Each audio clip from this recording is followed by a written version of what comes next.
Box office దగ్గర అద్భుతమైన కలెక్షన్లతో అన్ని చోట్ల దుమ్ము దుమారం లేపే వసూలను సొంతం చేసుకుంటూ దూసుకుపోతున్న పెద్ద సినిమా తెలుగు రాష్ట్రాలలో అలాగే తెలుగు వర్షన్ ఓవరాల్ గా అంచనాలన్నింటినీ మించిపోయే కలెక్షన్లు సాధిస్తూ ఉండగా మిగిలిన చోట్ల కలెక్షన్స్ మాత్రం అంతంత మాత్రంగానే ఉన్నాయి. దాంతో మెజారిటీ కలెక్షన్లను వరల్డ్ వైడ్ గా తెలుగు వర్షన్ కి గానే సొంతం చేసుకుంటున్న ఈ సినిమా బాక్సాఫీస్ దగ్గర తెలుగు రాష్ట్రాల లావల అంతంత మాత్రంగానే పర్ఫార్మెన్స్ ను చూపెడుతూ ఉన్న తెలుగు రాష్ట్రాల్లో ఎక్సలెంట్ గా జోరును చూపించగా అవే మిగిలిన చోట్ల కలెక్షన్లను కూడా కవర్ చేస్తూ ఉన్నాయి. దాంతో సినిమా ఇప్పుడు 3 రోజులు కంప్లీట్ అయ్యే టైం కి వరల్డ్ వైడ్ గా ఆల్మోస్ట్ 50% కు పైగానే రికవరీని సొంతం చేసుకుని బిజినెస్ లో సగం మొత్తాన్ని వెనక్కి రాబట్టి దుమ్ము దులిపేసింది. 2 రోజుల్లో 97.5 కోట్లకు అటు ఇటుగా షేర్ అందుకున్న సినిమా బాక్సాఫీస్ దగ్గర 3వ రోజు మరోసారి అన్ని చోట్ల రెచ్చిపోయే కలెక్షన్లను సాధించగా ఆల్మోస్ట్ సినిమా 23 కోట్లకు పైగానే షేర్ అందుకున్నట్లు అంచనా. దాంతో బాక్సాఫీస్ దగ్గర ఇప్పుడు 3 రోజులు కంప్లీట్ అయిన తర్వాత ఆల్మోస్ట్ 120 కోట్లకు అటు ఇటుగా షేర్ కలెక్షన్ సినిమా అందుకున్నట్లు అంచనా వేయవచ్చు. దాంతో 220 కోట్ల బ్రేక్ ఈవెన్ టార్గెట్ తో బరిలోకి దిగిన ఈ సినిమా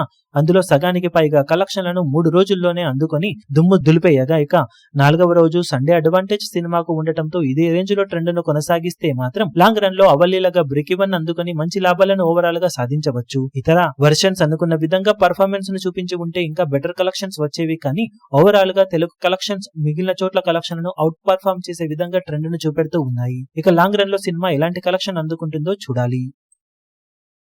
ఈ వీడియో మీకు నచ్చినట్లయితే లైక్ చేయండి, షేర్ చేయండి, ఛానల్ ను సబ్స్క్రైబ్ చేయడం మాత్రం మరవకండి. ఏ చిన్న అప్డేట్ ను మిస్ అవ్వకూడదు అనుకుంటే బెల్ ఐకాన్ ను ప్రెస్ చేయండి.